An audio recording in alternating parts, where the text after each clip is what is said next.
आणि आता मुंबईकरांसाठी एक अत्यंत महत्त्वाची बातमी आहे। कोस्टल रोड आणि वरळी सी लिंक मार्गावरच्या प्रवासासाठी वाहतूक पोलिसांनी आता कायमस्वरूपी नियमावली जाहीर केलेली आहे। यामध्ये कोस्टल रोड आणि सी लिंकवर अवजड वाहनांना प्रवेश बंदी करण्यात आली आहे। तसंच प्रवाशांच्या सुरक्षेसाठी प्रशासनाने विशिष्ट वेग मर्यादा सुद्धा निश्चित केलेली आहे।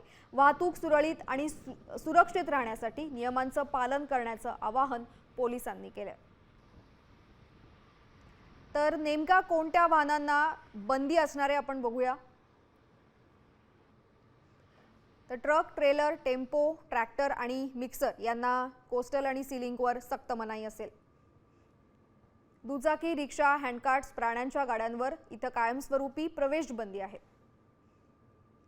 तसंच कोस्टल रोडवर चालायला किंवा पायी जायला सुद्धा पूर्णपणे बंदी आहे।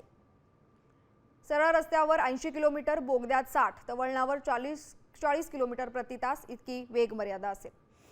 संपूर्ण मार्गावर वाहनं थांबवणं, प्रवासी चढवणं, उतरवणं तसंच फोटोग्राफी करायला सुद्धा सक्त मनाई आहे।